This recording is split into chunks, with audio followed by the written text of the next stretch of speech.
السلام علیکم، سٹوری پلے بک میں خوش آمدید۔ مجھے تمہاری صورت سے نفرت ہے، ہر دم روتی بسورتی میرے سامنے نہ آیا کرو، میرا خون کھولنے لگتا ہے۔ امجد نے دھاڑ کر کہا تو وہ سہم کر اس کی صورت دیکھنے لگی۔ تم اتنی معصوم اور مظلوم نہیں ہو جس طرح شو کرتی ہو۔ عقد ثانی کرنا نہ کوئی جرم ہے اور نہ ہی گناہ۔ جس کی تم جیسی منحوس بیوی ہو اس کے لیے تو کوئی سکون کا گوشہ ہو ہی نہیں سکتا۔ یہ میری غلطی تھی کہ نہ اماں کے کہنے پر انڈیا جاتا، نہ پاؤں میں یہ زنجیر زبردستی ڈالی جاتی۔ آج 4 سال سے قیدیوں جیسی زندگی گزار رہا ہوں، اب مجھ سے برداشت نہیں ہوتا۔ وہ شاید تھک چکا تھا، آنکھوں پر ہاتھ رکھ کر لیٹ گیا۔ تب صوبیہ ڈرتے ڈرتے پانی کا گلاس لے کر پاس آ گئی اور آرام سے بولی، پانی پی لیجئے، آپ کا حلق خشک ہو گیا ہوگا۔ میں نے کب اعتراض کیا تھا؟ آپ 1 نہیں 3 شادیاں کر لیں پر مجھے اپنے قدموں سے الگ نہ کریں۔ وہ مجرم کی طرح سر جھکائے پانی لیے کھڑی تھی۔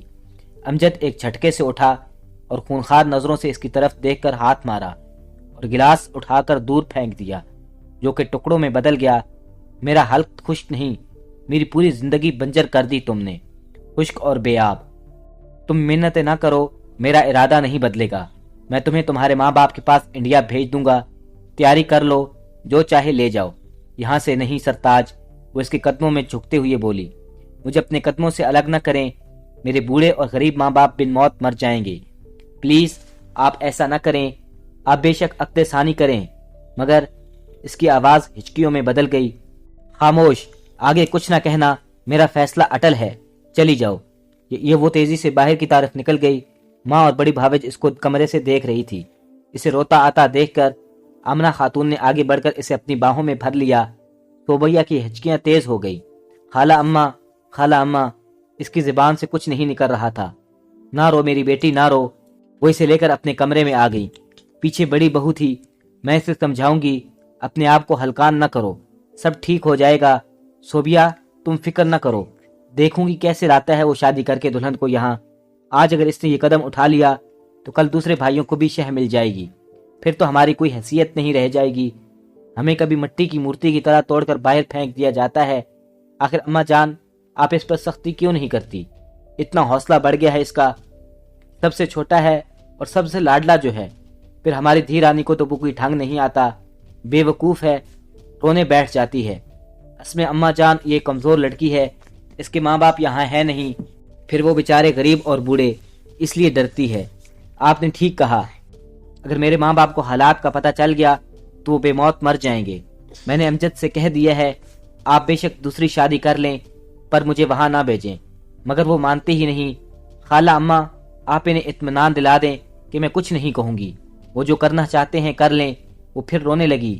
ہاں بیٹا، تو فکر نہ کر، میں تجھے یہاں سے ہرگز نہیں جانے دوں گی۔ چلو اپنے آنسو پوجو، آج رات ہم اس سے بات کریں گے۔ جٹھانی نے کہا، آج کل امجد کے تیور بڑے خراب تھے، کسی سے بھی سیدھے منہ بات نہیں کر رہا تھا۔ صوبیہ تو مر کے ڈارے اس کا سامنا ہی نہیں کرتی تھی۔ آخر ایک دن بڑے بھائی نے کھانے سے فارغ ہو کر اسے بلایا، ماں اور بھاوج بھی تھی۔ صوبیہ اپنے کمرے میں بچے کو لیے ہوئے بیٹھی تھی۔ واجد علی نے بھائی سے کہا، آخر تم کیوں اس مظلوم لڑکی پر اتنی سختیاں کر رہے ہو، جبکہ اسے تمہاری دوسری شادی پر کوئی اعتراض نہیں، پھر کیوں اسے انڈیا بھیجنے پر اصرار کر رہے ہو؟ واجد بھائی، مظلوم وہ نہیں میں ہوں، اماں نے مجھ پر عذاب مسلط کر دیا ہے، اپنی بہن کی بیٹی کو مجھ سے منسوب کر کے دنیا بھر کا گندگی کچرا اٹھا کر میرے دامن میں ڈال دیا۔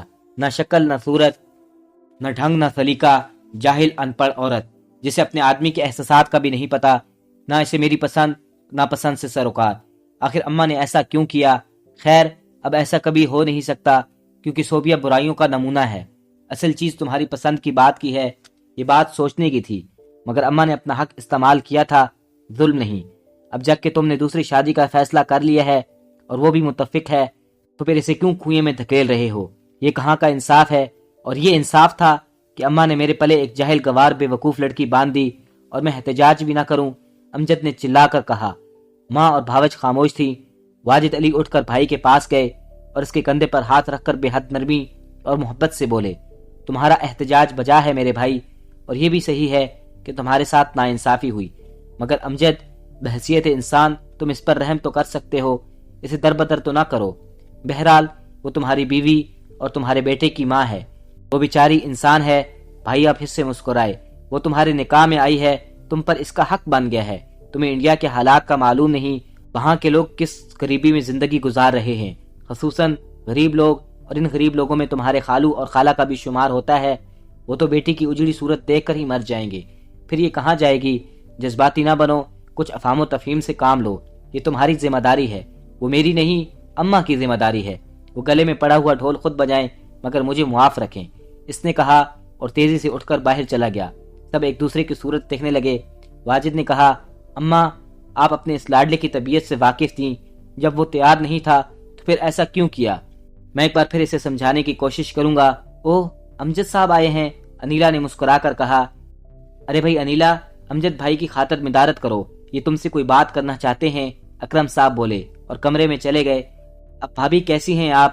تشریف رکھیں۔ شکر ہے، اس نے پڑھتے ہوئے ایک پیکٹ اشیاء کی اس کی طرف بڑھا دیا۔ یہ کیا ہے؟ میں انڈیا گیا تھا، مجھے یہ اچھی لگی تو میں نے خرید لی۔ ارے واہ، ساڑی تو بہت خوبصورت ہے۔ انیلا نے پیکٹ کھول ڈالا۔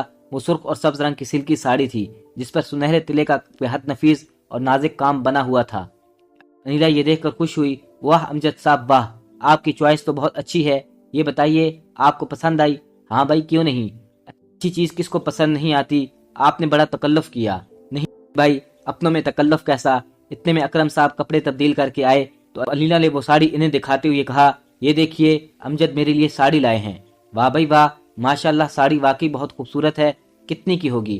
واہ بھائی جان، تحفے کی قیمت نہیں پوچھی جاتی، اس کا اندازہ صرف محبت سے کیا جاتا ہے۔ بھائی تم نے ہمیں لاجواب کر دیا۔ اچھا بیگم تم دونوں بات کرو، مجھے ایک ضروری کام سے باہر جانا ہے، میں جا رہا ہوں۔ وہ چلے گئے۔ انیلا نے چائے کا سامان میز پر لگا دیا اور کیک کی پلیٹ سامنے رکھتی ہوئی بولی، یہ کیک کھائیے، یہ ہماری بیکری کا ہے۔ وہ مسکرائی، آپ کی بیکری کہاں ہے؟ انیلا کا ایک ٹکڑا منہ میں رکھتے ہوئے کہا تو انیلا ہنس پڑی۔ ہماری بیکری کا، دراصل ہماری بیکری کا نام ہے، اس لیے اکثر لوگ مغالطے میں پڑ جاتے ہیں۔ اس نے اپنی طرف اشارہ کیا۔ او اچھا، وہ بھی مسکرا دیا۔ انیلا نے چائے کا سامان اٹھایا اور آ کر بولی، ہاں تو آپ مجھ سے کیا بات کرنا چاہتے تھے؟ وہ بھائی میں چاہتا تھا کہ آپ شادی کی تاریخ طے کر دیں، جب بھی چاہے اپنی والدہ وغیرہ کو لے آئیں، ہمیں کیا کرنا ہے، یہ تو ایک ثواب کا کام ہے، جتنی جلدی ہو جائے اچھا ہے۔ شکریہ بھابھی، اچھا اب اجازت، میں چلتا ہوں۔ وہ کھڑا ہو گیا۔ اچھا خدا حافظ۔ امجد نے رات کو بھائی، بھاوج اور ماں کو بلا کر کہا، کل آپ لوگ تیار رہیں، شام کو شادی کی تاریخ لینے جانا ہے۔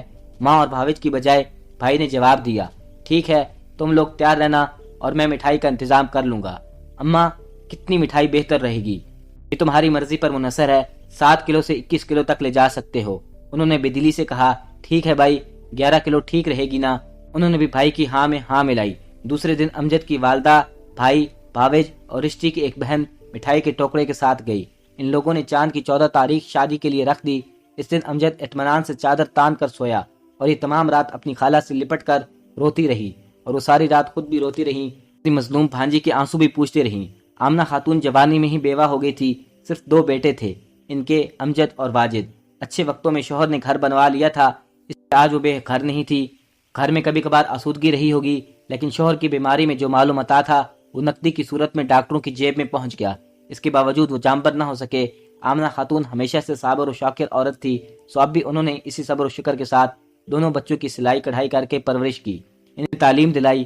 بڑے بیٹے کی شادی اس کی پسند سے پھپھی ذات سے کر دی۔ اس کی بیوی اعلیٰ تعلیم یافتہ اور سمجھدار عورت تھی، ہر کسی کا احترام کرتی تھی۔ آمنہ کی چھوٹی بہن انڈیا میں تھی، وہ صرف 2 بہنیں تھیں، دونوں میں خط و کتابت کا سلسلہ تھا۔ آمنہ اپنی بہن کی حالت سے بہت کڑتی تھی۔ اس نے خط میں لکھا، آپ میری زندگی کا کوئی بھروسہ نہیں۔ اس نے خط میں لکھا کہ آپا اب میری زندگی کا کوئی بھروسہ نہیں، نہ جانے سانسوں کا یہ سفر کب ختم ہو جائے، اس سے پہلے آ کر میری بیٹی کو اپنے سینے سے لگا لو، اسے اپنے ساتھ پاکستان لے جاؤ اپنی بہو بنا کر۔ وہ خادمہ بن کر آپ کی اور شوہر کی خدمت کرے گی، جو کھلائیں گی کھا لے گی، جو پہنائیں گی پہن لے گی، اف تک نہ کرے گی، کیونکہ اس نے غربت میں آنکھ کھولی ہے۔ اگر یہ منظور نہیں تو پاکستان میں کسی شریف آدمی کے ہاتھ میں اس کا ہاتھ پکڑا کر بیاہ دینا، میری روح شانت ہو جائے گی، مگر اسے یہاں نہ چھوڑنا۔ یہ خط پڑھ کر گھنٹوں آمنہ کی سسکیاں نہیں رکی کہ اس کی بہن کی بے بسی، اس کی صورت ان کی آنکھوں میں پھرتی رہی۔ دونوں بہنوں میں بڑی محبت تھی، ماں باپ ان پر جان چھڑکتے تھے، انہوں نے بڑی اچھی تعلیم و تربیت دی تھی۔ ان کے گھر میں اللہ کا دیا بہت کچھ تھا، بڑے ناز و نام سے پلی بڑھی، مگر کوئی ان کے نصیب دیکھ کر نہیں آیا تھا۔ ایک شاخ میں 2 پھول کھلے، ایک اس طرف کی طرف اور دوسرا دوسری کی طرف۔ آمنہ خاتون اچھے گھر گئی اور آسیہ بیاہ کر انڈیا چلی گئی۔ اس کے شوہر کا بہت بڑا سٹور تھا، اپنا گھر تھا، گھر میں کسی چیز کی کمی نہ تھی، ماں باپ تھے، ان کا صرف ایک ہی بیٹا تھا۔ بہو کو سر آنکھوں پر بٹھایا، شوہر اسے ٹوٹ کر محبت کرتا، ان کی آنکھیں جھلملاتے خواب بن رہی تھی۔ ایک رات ہندوؤں نے حملہ کر دیا، اس کا سٹور لوٹ لیا، فائرنگ سے اس کی ایک ٹانگ زخمی ہو گئی، گھر میں آگ لگا دی گئی، جانیں تو بچ گئیں مگر گھر کا سارا سامان تباہ ہو گیا، اور اسی غم میں بوڑھے ماں باپ چل بسے۔ مصائب کا دور شروع ہو گیا، اس کے پاؤں کا زخم بڑھتا گیا، اسپتال میں پاؤں کاٹ دیا گیا۔ آسیہ کے 2 بچے ہوئے، دونوں بیٹیاں تھیں۔ پھر وہ لوگ اپنے ایک واقف کار کے پاس چلے گئے، وہ نعیم کا ایک دوست تھا، اس نے اسے بہت سہارا دیا۔ نعیم نے گھر کے باہر ایک پرچون کی چھوٹی سی دکان کھول لی۔ آسیہ نے اس بگڑے ہوئی وقت میں شوہر کو بڑی تسلی دی، ہمت بڑھائی، پہلے سے زیادہ اس کا خیال رکھا اور صبر و شکر سے وقت گزارا۔ بڑی بیٹی کی شادی کر دی۔ اس کے بعد آسیہ بیمار ہو گئی۔ اس سب سے زیادہ غم اپنے شوہر کے معذور ہو جانے کا تھا، دوسرا غم بیٹی کا تھا کہ معلوم نہیں میرے بعد اس کا کیا ہوگا، کیونکہ وہ بڑی بیٹی سے صورت شکل میں کم تھی، اس کی رنگت سانولی تھی، معصوم اور بے عذر لڑکی۔ آخر آسیہ نے اپنی بڑی بہن کے آگے جھولی پھیلا دی، اس کے سوا کوئی چارہ کار نہیں تھا۔ آمنہ خاتون نے رات کو وہ خط اپنے بیٹوں کے سامنے رکھ دیا اور کہا، اسے پڑھو اور مجھے مشورہ دو کہ کیا کروں، تمہاری خالہ کو کیا جواب دوں۔ امجد نے تو خط لاپرواہی سے ماں کو واپس کر دیا، مگر واجد نے ماں سے کہا، امی آپ امجد کو لے کر چلی جائیں انڈیا اور ان کا نکاح کر کے اسے پاکستان لے آئیں۔ میری سمجھ میں تو ان پریشانیوں کو یہی حل آ رہا ہے، ہم ان کی اسی طرح مدد کر سکتے ہیں، مگر میں اس کے لیے تیار نہیں۔ واہ بھائی واہ، میں ہی آپ کو قربانی کا بکرا نظر آیا ہوں۔ امجد ایک دم سے کھڑا ہو گیا، ارے پتر ذرا سمجھداری سے کام لے، شادی نہیں کرنا؟ ماں نے مسکرا کر پوچھا، شادی ضرور کروں گا مگر اپنی پسند سے۔ بولو تعلقی سے بولا، چلو ٹھیک ہے۔ واجد علی نے مسکراتے ہوئے کہا، ایک شادی اماں کے کہنے پر کر لو، پھر اپنی پسند سے دوسری کر لینا۔ واہ یہ کیا بات ہوئی، یہ کوئی گڑیا گڈے کا بیاہ ہے جو جب چاہا رچا لیا؟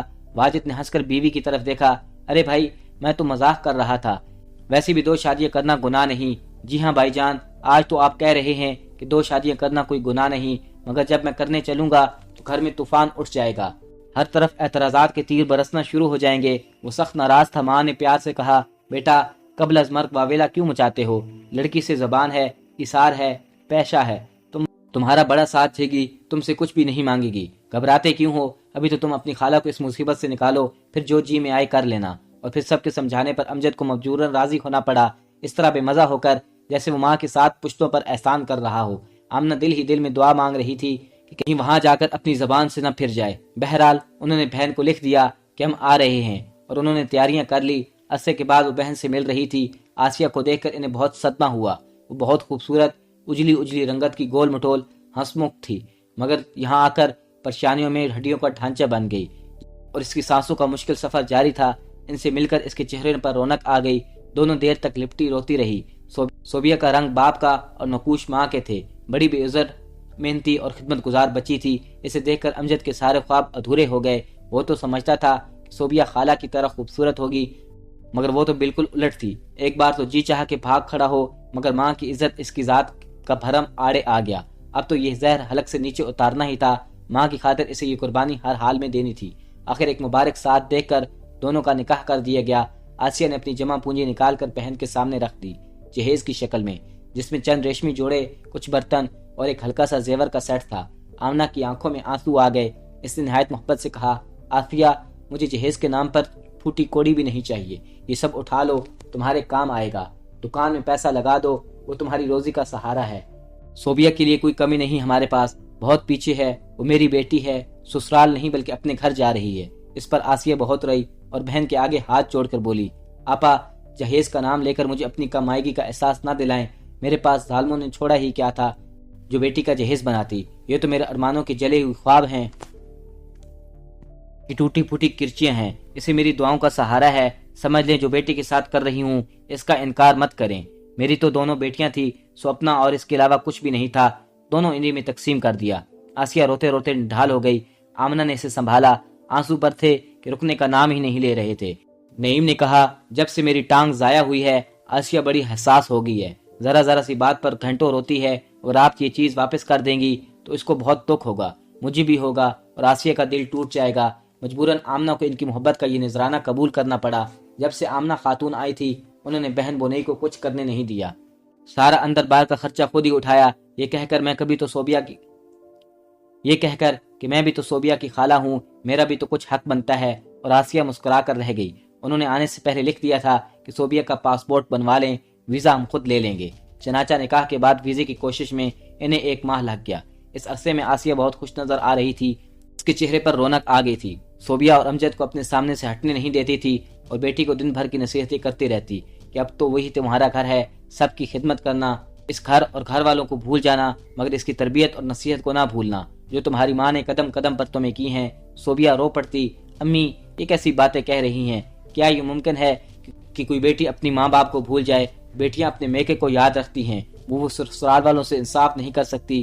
ساس سسر پر بھی ماں باپ کو فوقیت نہ دینا۔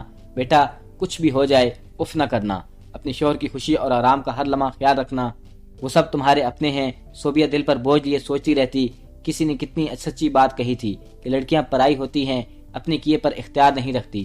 واقعی خدا کی یہ واحد مخلوق ہے جو زندہ رہتی ہے تو دوسروں کے لیے، مرتی ہے تو دوسروں کے لیے۔ اس کا ہنسنا مسکرانا، سجنا سورنا، اس کے کہکے، اس کے سب کچھ، اس کے جذبات کچھ بھی ہوں وہ اپنے لیے نہیں ہوتے۔ کتنی با اختیار ہوتی ہیں اور کتنی معصوم ہوتی ہیں۔ اس کی ڈوری تو مردوں کے ہاتھ میں ہوتی ہے، جدھر چاہیں گھما دیں، خواہ وہ باپ ہوں، بھائی ہوں، بیٹے ہوں یا شوہر۔ رخصتی کے دن قریب آ رہے تھے اور وہ یہ سوچ سوچ کر پاگل ہوئی جا رہی تھی کہ ماں باپ کی تنہائی، دوری، ان کی معذوری، مجبوری اسے آٹھ آنسو للا رہی تھی۔ میری ماں تو مر جائے گی، کون تیری خدمت کرے گا، کون تجھے پکا کر کھلائے گا، کون گھر کے کام کرے گا، بابا بھی تو معذور ہیں، دکان کیسے چلا لیتا ہے، اللہ مدد کرنے والا ہے، میرے بعد تو ان کا دیکھنے والا بھی کوئی نہیں، ان کا دکھ درد بانٹنے والا بھی کوئی نہ ہوگا سوائے اللہ کے۔ رخصتی کے وقت آسیہ نے بڑا ضبط کیا، ماں باپ نے گلے لگا کر رخصت کیا، مگر صوبیہ کے آنسو تھے کہ تھمنے کا نام ہی نہیں لے رہے تھے۔ ماں کی تنہائی، باپ کی معذوری اسے تڑپا رہی تھی۔ میری بیٹی مت رو، تو غیروں میں نہیں اپنوں میں جا رہی ہے۔ آمنہ نے صوبیہ کو سینے سے لگا لیا۔ اس تمام عرصے میں امجد لا تعلق سے رہا، پھر یہ لوگ پاکستان آ گئے۔ آمنہ نے یہاں آ کر بڑی دھوم دھام سے امجد کا ولیمہ کیا، سب عزیزوں اور دوستوں کو مدعو کیا۔ صوبیہ پر جیٹھانی بہت مہربان تھی، اس نے اپنے ہاتھوں سے اس کو نہلایا، اس کے لیے گھنے بال شیمپو کیے، اس کو بالوں کو دھویا، پھر اسے خود ہی سجایا سوارا، ڈھیلی ڈھالی 2 چوٹیاں باندھ کر آگے ڈال دی۔ آج اس پر بڑا روپ آیا تھا۔ آف وائٹ شرارہ، سوٹ اور ہلکے پھلکے زیورات میں بڑی معصوم اور پیاری لگ رہی تھی۔ امجد اسے حیرت سے دیکھ رہا تھا، اس کی رنگت میں سنہری پل چھلکنے لگا۔ یہ سارا کمال اس کی جیٹھانی کا تھا جس نے بیوٹی پارلر کے اصولوں کے تحت اسے پہلے دن سے توجہ مرکوز کی۔ اس کے بعد انہوں نے اس کی شہر کی طرز کی تربیت شروع کی، مگر صوبیہ کے پلے کچھ نہیں پڑتا۔ وہ انڈیا کے ایک پسماندہ گاؤں کی رہنے والی تھی، اسے کوئی ماحول نہیں ملا تھا۔ بالوں کی سیدھی سادھی ایک چٹیا کس کر باندھ لیتی تو ہفتوں تیل نہ ملنا، خشک کھدرے بال لیے مصروف رہتی، یا پھر اتنا تیل مال لیتی جس پوری شیشی انڈیل لی ہو۔ پہلے اسما نے اس کی چوٹی گول کی تو چکرا کر رہ گئی، اتنے گھنے اور سیاہ اور ریشمی بال تھے، اس کا وجود اس میں چھپ گیا۔ انہوں نے ٹھنڈی سانس بھر کے کہا، واہ میرے مولا، نوازتا ہے تو اس طرح دیتا ہے کہ بے ضرورت اور ناقدروں کو، جو یہ بھی نہیں جانتے کہ اتنے اچھے بالوں کا اس نے کیا حشر بنایا تھا۔ انہوں نے شیمپو سے اس کے بال دھوئے، آہستہ آہستہ برش کیا اور کھلے چھوڑ دیے، پھر اسے تھوڑا تھوڑا تیل لے کر آہستہ آہستہ بالوں میں مساج کرنا بتایا، پھر ڈھیلی چوٹی باندھنا سکھایا۔ اس کی سمجھ میں کچھ بھی نہ آتا، اکثر عادت کے مطابق وہ بالوں کو اسی طرح چھوڑ دیتی یا بالوں میں بے تحاشا تیل لگا لیتی۔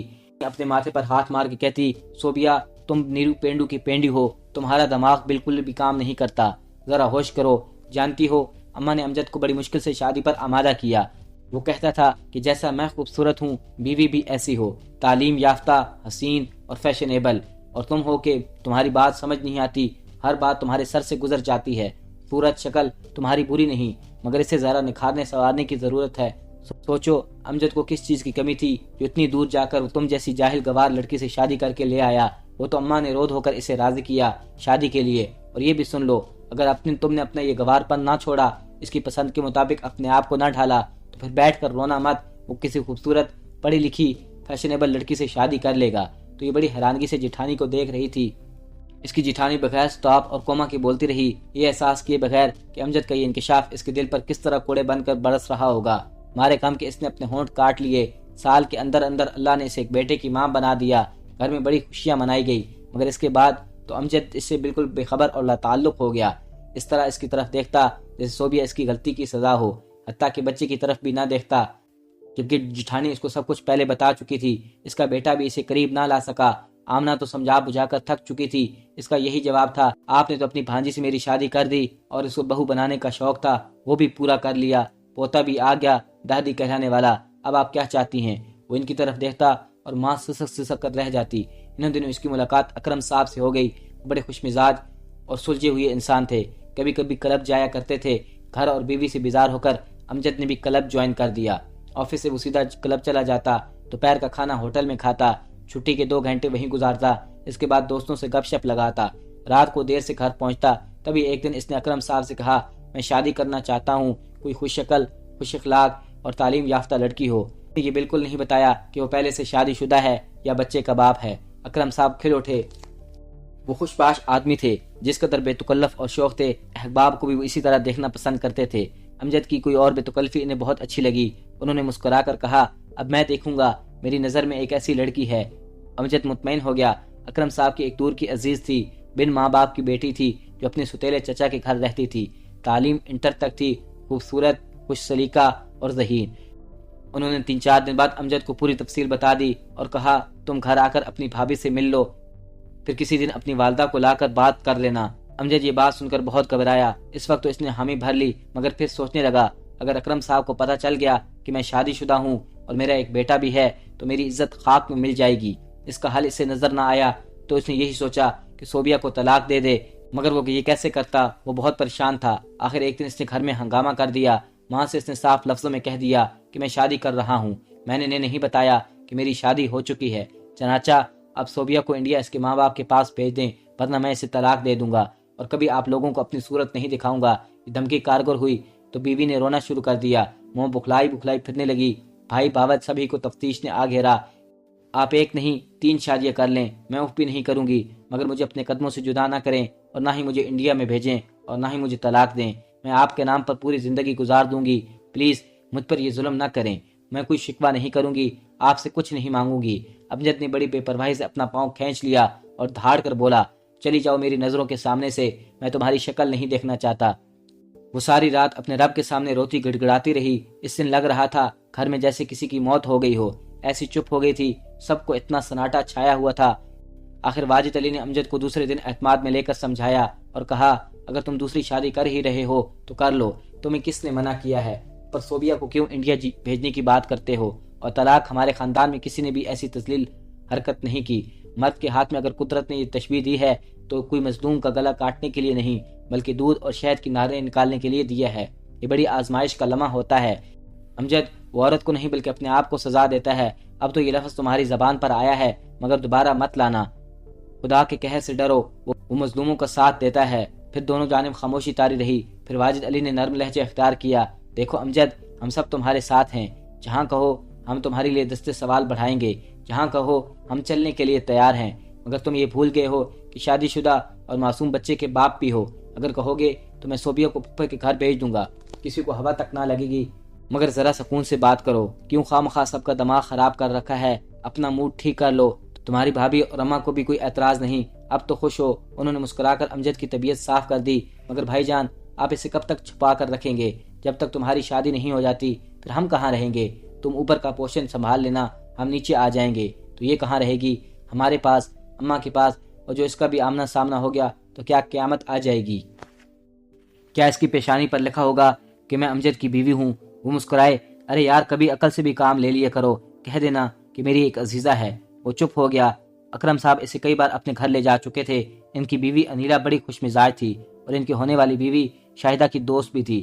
وہ چاہتی تھی کہ کسی طرح اس کی شادی اچھی جگہ ہو جائے۔ اکرم صاحب نے جب انیلا سے ذکر کیا تو وہ کھل اٹھی۔ دوسرے دن امجد کو چائے پر بلایا۔ اس طرح وہ اکرم صاحب کے ساتھ کبھی کبھی چلا جاتا تھا۔ ایک دن وہ اپنی اہمیت جتلانے کے لیے انیلا کے واسطے ساڑی کا تحفہ بھی لے گیا، جو بہت پسند کیا گیا۔ دراصل وہ اپنے اندر کے خوف سے چھٹکارا حاصل کرنا چاہتا تھا اور اپنے جھوٹ کو نبھا رہا تھا۔ اب اس نے بھائی کے سمجھانے پر صوبیہ کو انڈیا بھیجنے کی ضد چھوڑ دی اور طلاق کا نام بھی زبان پر نہ لایا، بلکہ ڈر گیا۔ آخر ایک دن وہ بھائی بھاوج اور ماں کو شاہدہ کے چچا کے گھر لے گیا اور شادی کی تاریخ طے ہو گئی۔ اس دن صوبیہ پھر اپنی خالہ سے لپٹ لپٹ کر روتی رہی۔ انہوں نے اس کے آنسو پوچھے اور کہا، دیکھو بیٹی، عورت کی زندگی میں ایسے موڑ اور آزمائش کی ایسی گھڑیاں آتی رہتی ہیں، یہ کوئی نئی بات نہیں۔ جب سے یہ دنیا بنی ہے، عورت اور مرد کا تعلق قائم ہوا ہے، اس طرح کے واقعات اور حادثات عورت کا مقدر بن گئے ہیں۔ یہاں تو دوسری شادی کا مرلہ آ پڑا ہے۔ بعض جگہوں اور خاندانوں میں تو مرد 3 اور 4 شادیاں کرتے ہیں اور سب بیویاں مل کر ہنسی خوشی رہتی ہیں۔ عورت کو اللہ نے مرد سے کہیں زیادہ صبر ایثار کی طاقت بخشی ہے۔ اگر ایسا نہ ہوتا تو یہ دنیا ایک دن میں ختم ہو جاتی۔ تم بھی صبر کر کے حالات سے سمجھوتا کر لو، اللہ بہتر کرے گا۔ شادی کے دن قریب آ رہے تھے، گھر کا ماحول ایک دم بدل گیا۔ اماں اور بھائی کے ساتھ صوبیہ بھی اپنی سوکن کی بڑی تیاری کر رہی تھی، دوپٹوں میں آٹا گوندھ کر ٹانگ رہی تھی۔ اس کی ہونٹوں پر ہلکی ہلکی مسکراہٹ دیکھ کر امجد کچھ مطمئن بھی ہوا اور حیران بھی۔ ایک دن ماجد نے بھائی سے کہا، بھائی جان، میں نے اپنے ہی محلے میں پچھلی طرف 2 کمروں کا ایک مکان کرائے پر لیا ہے، آپ تکلیف نہ کیجیے گا اپنا پوشن خالی کرنے کی۔ مگر کیوں بھائی جان؟ میں نے یہی بہتر سمجھا، اصل میں کوئی رسک نہیں لینا چاہتا۔ ہم اوپر صحیح پر گھر تو ایک ہوگا، جب تک کسی کو پتہ نہیں چلتا تب سے سکون سے کچھ وقت گزر جائے گا۔ ٹھیک ہے، جب تم نے ایڈوانس دے دیا ہے تو میں کیا کہہ سکتا ہوں۔ انہیں تھوڑا افسوس ہوا جب گھر میں سب کو پتہ چلا کہ دلہن کرائے کے مکان میں اترے گی تو سب کو حیرت ہوئی۔ اگر صوبیہ کا دھڑکا جاتا رہا، اس نے خالہ سے کہا، خالہ اماں، انہوں نے جو کیا ٹھیک کیا، ورنہ خواہ مخواہ سب لوگ ایک دوسرے سے نگاہیں چراتے پھرتے۔ آخر امجد کی شادی ہو گئی اور دلہن کے کمرے کا سامان لگا دیا گیا تھا۔ وہ رات صوبیہ پر بڑی بھاری گزری، دنیا میں اس کے لیے کچھ نہیں رہا تھا، ستم زمانہ سب کچھ لوٹ چلا تھا۔ وقت جتنا بھی اچھا یا برا ہو گزر ہی جاتا ہے، وہ بھی روتے سستے اس امتحان سے گزر گئی، لیکن گزرنے والا ہر لمحہ اسے داغدار کر گیا۔ شاہدہ ایک سمجھدار اور سلجھی ہوئی لڑکی تھی، ماں باپ ایک حادثے میں ہلاک ہو گئے۔ تیلے چچا نے اسے اپنے پاس رکھ لیا۔ اب ورثے میں ایک مکان چھوڑا تھا، وہ چچا کے کہنے پر اس نے کرائے پر اٹھا لیا۔ اس کا کرایہ چچا وصول کر رہے تھے، اس کے عوض شاہدہ کو روٹی کپڑا اور 4 دیواری کا تحفظ ملا ہوا تھا۔ انیلا شاہدہ کی کزن بھی تھی اور دوست بھی، اسی کے توسط سے اس کا رشتہ امجد سے ہوا تھا۔ حالانکہ امجد نے اپنی پہلی شادی چھپائی تھی، لیکن یہ بات اکرم کو معلوم ہو گئی۔ اس نے انیلا سے نہایت رازداری سے کہا، اگر تم کہو تو میں یہ بات بھی ختم کر سکتا ہوں، مجھے امجد پسند ہے۔ اگر اس نے کسی وجہ سے پہلی شادی چھپائی تو کوئی مجبوری ہوگی۔ میں چاہتی ہوں کہ میں یہ بات شاہدہ کے کانوں میں ڈال دوں، دیکھیں وہ کیا کہتی ہے۔ سوچ لو کہیں وہ انکار ہی نہ کر دے۔ میں اسے جانتی ہوں، بہت سمجھدار لڑکی ہے، وہ ایسا نہیں کرے گی۔ خیر تم جانو۔ اور اکرم نے بات ختم کر دی۔ دوسرے دن انیلا نے بڑی خاموشی اور رازداری سے شاہدہ کو یہ بات بتائی۔ اس نے خاموشی سے سر جھکا دیا، بولی، باجی دوسری شادی کرنا کوئی گناہ نہیں، معلوم نہیں کیا حالات رہے ہوں گے، میں گزارا کر لوں گی، کم از کم چچا کے گھر جیسی حالت تو نہیں ہوگی، وہاں رات دن کی جھڑکیوں، خدمت اور پابندی سے تو نجات ملے گی۔ کسی کی نگاہوں میں میرے لیے ہمدردی نہیں، اس پر ان کے احسانوں کا بوجھ، میں اس زندگی سے تنگ آ گئی ہوں۔ باقی امجد صاحب نے آپ لوگوں سے کچھ نہیں کہا تو آپ بھی خاموش رہیں۔ ہاں ٹھیک کہتی ہو تم، امجد اچھا آدمی ہے، یقیناً اس کی کوئی مجبوری ہوگی۔ بہرحال تم پریشان نہ ہونا۔ شادی کے بعد دعوتوں کا سلسلہ چل نکلا۔ جب اس سے فرصت ملی تو شاہدہ نے مسکرا کر پوچھا، جب اماں جان کا گھر موجود ہے تو آپ نے مجھے یہاں اکیلے گھر میں کیوں رکھا ہوا ہے؟ ہم ان کے ساتھ کیوں نہیں رہ سکتے؟ شاہدہ، اصل میں وہاں جگہ کم تھی اور میں آزادی سے رہنا چاہتا تھا۔ اس نے شاہدہ کو بلانا پسلانا چاہا، شادی سے پہلے بھی تو آپ وہاں رہتے تھے، پھر اب کیا ہوا؟ امجد مسکرا کر بولا، ہم ایک کمرے میں اچھے بچوں اچھے دوستوں کی طرح مل جل کر نہیں رہ سکتے۔ اس نے لفظوں میں چاشنی اور آنکھوں میں سرخی بکھرتے ہوئے پوچھا تو وہ گڑبڑا گیا۔ یقین مانے میں بڑی پرامن ہوں، ہرگز نہیں لڑوں گی، کسی سے لڑائی جھگڑا نہیں کروں گی۔ اس کے چہرے پر بڑی دلربا مسکراہٹ تھی، وہ ہنس پڑا۔ میں جانتا ہوں شاہدہ تم بڑی سمجھدار لڑکی ہو، مجھے تم پر فخر ہے، مگر فی الوقت میری کچھ مجبوری ہے۔ اس نے اس کا ہاتھ پیار سے دبا کر اعتراف کیا۔ چلیں، اب نہیں پوچھوں گی کہ کیا مجبوری ہے، مگر مجھے اماں کے پاس تو لے چلیں۔ ہاں کسی وقت لے چلوں گا۔ وہ دناستہ ٹال گیا۔ پھر کتنے دن گزر گئے، امجد کی شکل دیکھے ہوئے۔ پہلے وہ صوبیت سے ناراض رہتا تھا، وہ اسے پسند نہیں تھی، اس کے باوجود وہ ایک گھر میں رہتے تھے، وہ اس کی آنکھوں کے سامنے تو تھی، لیکن شادی کے بعد وہ کیا سب اس کی صورت کو ترس گئے۔ صوبیہ کی نیندیں اڑ گئی، لگتا تھا جیسے اسے سوئے ہوئے صدیاں بیت گئی ہوں۔ ایک دن وہ اچانک گھر چلا آیا، سب لوگ اسے دیکھ کر خوش ہو گئے۔ گرمی کے دن تھے، صوبیہ دوڑ کر شربت بنا لائی۔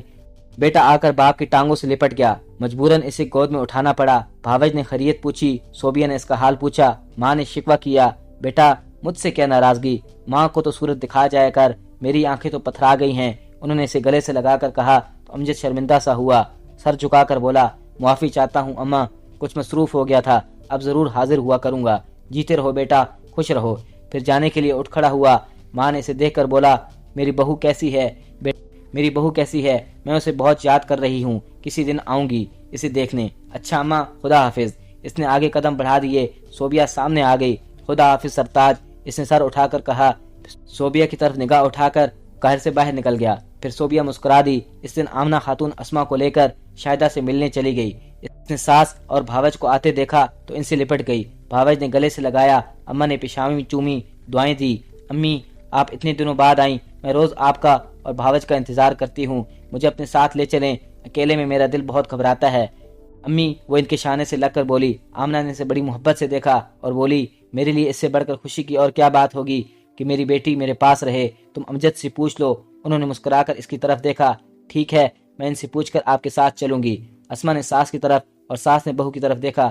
اتنے میں امجد پھلوں کا تھیلا اٹھائے اندر آ گیا۔ ارے ماں آپ کس ٹائم آئے؟ وہ خوش ہو کر بولا، کتنی دیر ہو گئی آپ کو؟ بس بیٹا تھوڑی دیر ہوئی ہے۔ وہ کپڑے تبدیل کرنے چلا گیا۔ اس عرصے میں شاہدہ نے چائے بنائی، پھل نکال کر پلیٹ پہ میز پر سجا دیے، فریج میں پڑے کباب گرم کیے اور میز پر لگا دیے۔ پھر سب نے ہنستے مسکراتے خوشگوار ماحول میں چائے پی۔ ماں نے کہا، امجد بیٹا بہو ساتھ جانے کی ضد کر رہی ہے۔ امجد نے پہلے ماں کی طرف دیکھا، پھر اپنی بیوی کی طرف۔ وہ عجیب کشمکش میں پڑ گیا۔ شاہدہ چائے کے برتن رکھنے گئی تو اسما نے امجد سے کہا، امجد اسے جانے دو، آخر کب تک چھپاؤ گے؟ کبھی نہ کبھی تو معلوم ہو ہی جائے گا۔ 6 مہینے شادی کو ہو گئے، اس طرح پابندی لگاؤ گے تو اسے شک ہو جائے گا۔ یہ تو ٹھیک ہے بھائی، پر کہیں جا کر شک نہ ہو جائے تو یہ کچھ نہ کہہ دے۔ افسوس تو یہی ہے کہ امجد تم نے آج تک صوبیہ کو سمجھ ہی نہ سکے۔ ارے دو ظرف، وہ تو سمندر ہے سمندر، وہ بھلا کیا کہے گی؟ آپ سوچ لیجئے گا، مجھے کیا سوچنا ہے؟ امجد اب تمہارے سوچنے کا وقت ہے۔ آخر کب تک 2 کشتیوں میں پاؤں رکھ کر سفر کرتے رہو گے؟ ہاں بھابھی آپ ٹھیک کہتی ہیں، اس نے خلا کو گھورتے ہوئے کہا۔ شادی کے بعد کل کی بات تھی، جب اس نے شاہدہ کو اداس دیکھا تو پاس چلا آیا اور اس کا ہاتھ اپنے ہاتھ میں لے کر بڑی اپنائیت اور محبت سے بولا، شاہدہ میں جانتا ہوں تم نے بڑے دکھ اٹھائے ہیں، تمہارا کوئی اپنا نہیں، جن کے پاس تھی انہوں نے اپنے مفاد کی خاطر تم پر ظلم توڑے، مگر تم پریشان نہ ہو، میں تمہارے سارے دکھ اور محرامیوں کو دور کروں گا، اپنا ماضی تمہیں کبھی یاد نہیں آئے گا۔ شاہدہ نے نگاہ اٹھا کر اسے بے یقینی سے دیکھا، جیسے پوچھ رہی ہو، کیا میں یقین کر لوں؟ ایسے کیا دیکھ رہی ہو؟ کیا تمہیں مجھ پر اعتبار نہیں؟ وہ مسکرا دیا، اتنی سی عمر میں مجھے تلخ تجربوں سے گزرنا پڑا، دنیا سے میرا اعتبار اٹھ گیا۔ اس نے دھیمی سی مسکراہٹ سے کہا، آپ کہتے ہیں تو یقین کر لیتی ہوں، میں سمجھتی ہوں رشتہ کوئی بھی ہو اعتبار شرط ہے، ورنہ کوئی رشتہ استوار نہیں رہتا، خصوصاً مرد اور بیوی کا رشتہ یقین اور اعتماد کی قوت پر بحال ہوتا ہے جو دونوں کو باندھے رکھتی ہے۔ آپ میرے اختراع کو مجبور نہ کیجیے گا۔ اس کی آنکھوں میں آنسو آ گئے۔ ارے نہیں، مجھے منافقت پسند نہیں، اور تمہیں بھی یقینی کا شکار ہو، منافقت کو تو میں بھی پسند نہیں کرتی، میں نے تو اپنا نظریہ بتایا تھا آپ کو۔ وہ مسکرائی، ٹھیک ہے، تم انشاءاللہ مجھے اپنے نظریے کے مطابق پاؤ گی، اور آج کہیں اس نظریے کی نفی نہ ہو جائے۔ وہ منافقت کو پسند نہیں کرتی، مجھے بھی منافق شخص زہریلا لگتا ہے، پھر بھی مجھے منافقت کا راستہ اختیار کرنا پڑا اور بڑے دھڑلے سے جھوٹ بولنا پڑا، اور بول رہا ہوں، کہیں میرا راز افشا نہ ہو جائے، کہیں شاہدہ مجھ پر فرد جرم عائد نہ کر دے، کہیں وہ اندیشوں نے اسے چاروں طرف سے گھیر لیا۔ وہ پریشان ہو گیا۔ ارے آپ کس سوچ میں پڑ گئے؟ کیا آپ کو بے چین ہے؟ شاہدہ کی بات پر وہ چونک پڑا اور سب کو تیار کھڑا دیکھ کر خود بھی جلدی سے کھڑا ہو گیا۔ آپ چلیں، میں گاڑی کی چابی لے کر آتا ہوں۔ انتہائی غیر متوقع طور پر امجد اور اس کی بیوی کو خالہ اور بھابھی کے ساتھ آتے دیکھ کر صوبیہ کا دل دھڑک اٹھا۔ خدا خیر کرے۔ دھڑکتے دل کے ساتھ وہ اپنے کمرے میں چلی گئی، جو سب سے آخر میں سین کے پاس چھوٹا سا کمرہ بنا تھا۔ وہ کمرہ اسٹور کے طور پر استعمال ہوتا تھا، مگر شادی کے بعد امجد کے تحقیر آمیز رویے اور لطالگی پر اس نے خود کو الگ تھلگ اس کمرے تک محدود کر لیا۔ دوسری شادی کے بعد وہ اپنا مختصر سامان اور بچے کے ساتھ اس میں رہنے لگی۔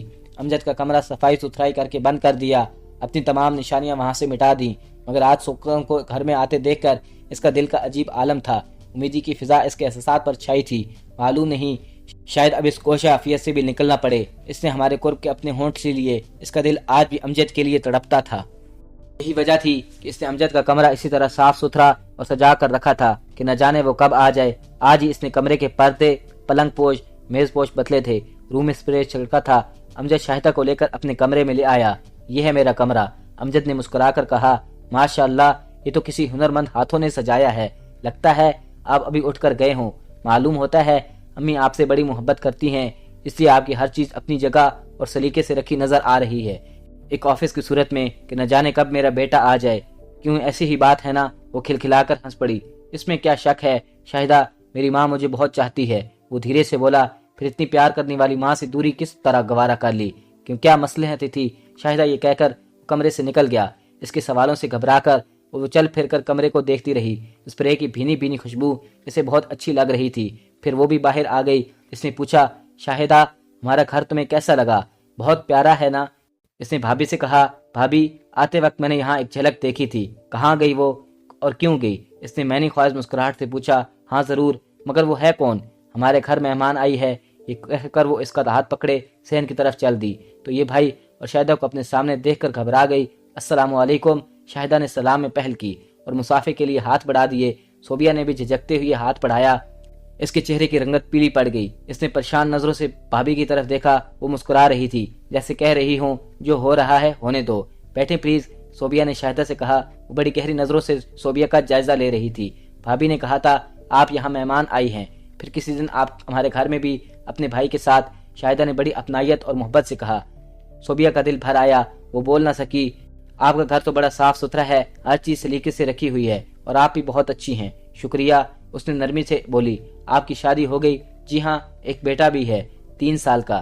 اچھا، کہاں ہے وہ پڑوس میں بچوں کے ساتھ کھیلنے گیا ہے۔ آپ کے شوہر کیا کرتے ہیں؟ وہ ایک سرکاری ملازم ہیں، بہت اچھے ہیں، وہ ہمارا بہت خیال رکھتے ہیں۔ ایسے تم لوگ یہاں ہو، چلو امجد آ گیا، کھانے پر انتظار کر رہا ہے۔ امنہ خاتون نے دور سے کہا، چلیں آپ بھی ہمارے ساتھ کھانے میں شریک ہوں۔ شاہدہ نے صوبیہ سے کہا، شکریہ، میں کھانا دیر سے کھاتی ہوں، آپ کھائیں۔ ان لوگوں نے کھانے پر خاص اہتمام کیا۔ شاہدہ کو بھوک نہیں تھی مگر اس نے اخلاق میں سب کا ساتھ دیا۔ بار بار اس کے سامنے وہ معصوم اور مظلوم لڑکی آ جاتی اور اس کے حل میں نوالے اٹک جاتے۔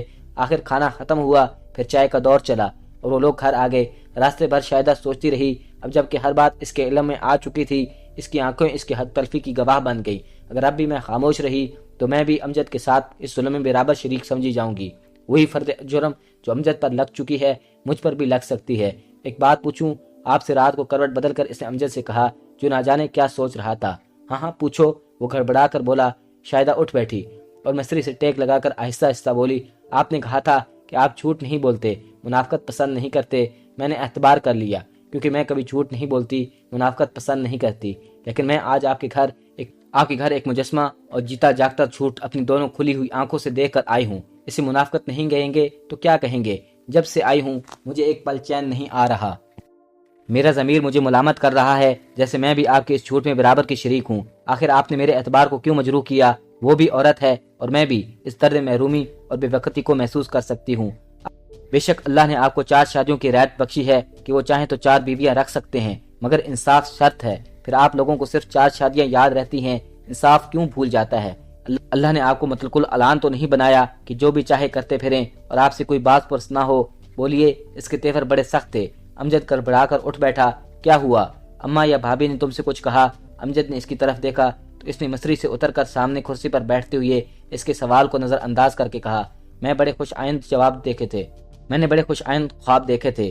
امجد صاحب، اکرم صاحب اور لیلا باجی آپ کی تعریف کرتے تھکتے تھے۔ میں خوش تھی کہ ایک زندان سے نکل کر محفوظ ہاتھوں میں جا رہی ہوں۔ میرا اپنا ایک گھر ہوگا، محبت کرنے والا شوہر ہوگا، صرف میرا، اور میرے سارے زخم بھول کر مہک اٹھیں گے۔ لیکن جب سے مجھے معلوم ہوا کہ میری محبت، میرا سہاگ تقسیم ہو چکا ہے، آپ تنہا میرے نہیں، اس وقت سے میں اپنے سینے پر ناقابل بوجھ برداشت کیے پھر رہی تھی۔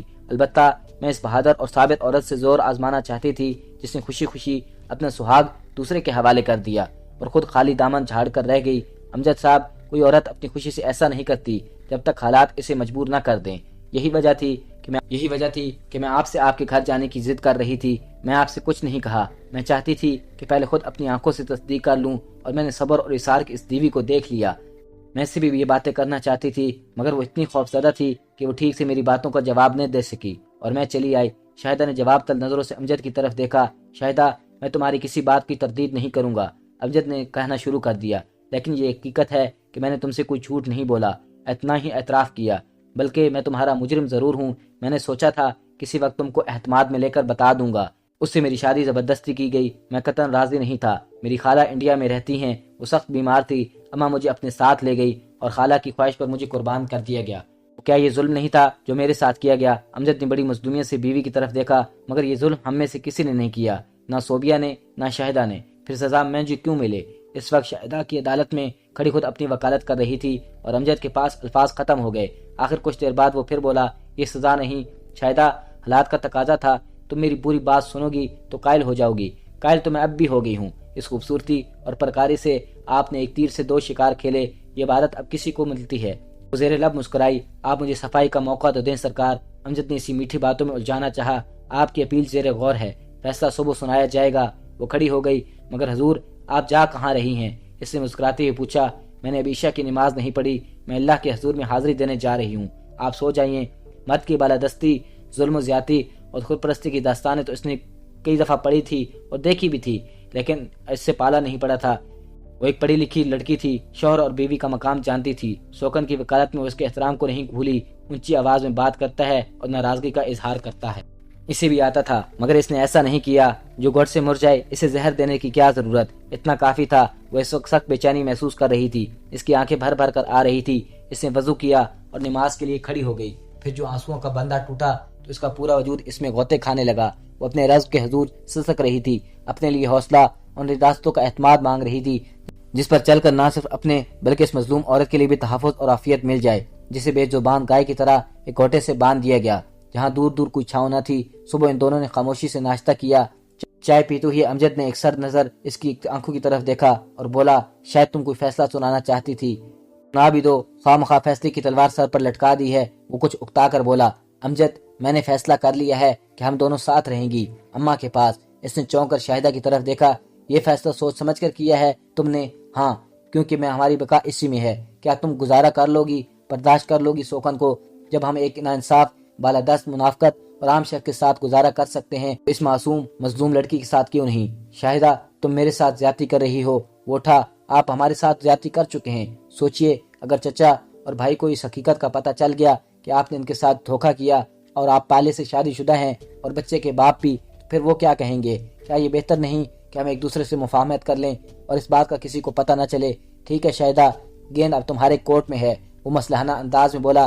دوسرے دن جب وہ تنہا گھر گئی تو آمنہ خاتون چونک پڑی۔ خیریت تو ہے بیٹا، تم اکیلی آئی ہو؟ ہاں امی جان، امجد آفس سے سیدھے یہاں آئیں گے، میں نے ان سے پوچھ لیا تھا۔ اچھا، میں صوبیہ کی طرف جا رہی ہوں۔ وہ چپاک سے صحن عبور کر گئی۔ صوبیہ نے اسے سامنے دیکھا تو گھبرا کر کھڑی ہو گئی۔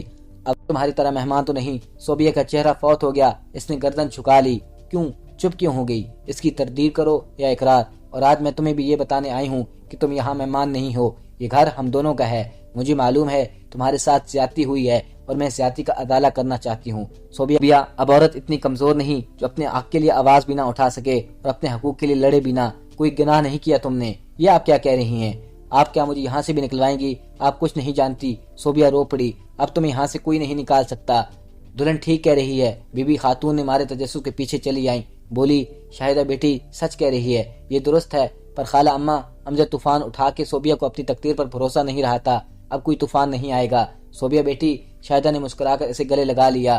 جو طوفان اٹھنا تھا اٹھ چکا، اب تو بہار آئے گی، اس چین میں پھول کھلیں گے ہر تو۔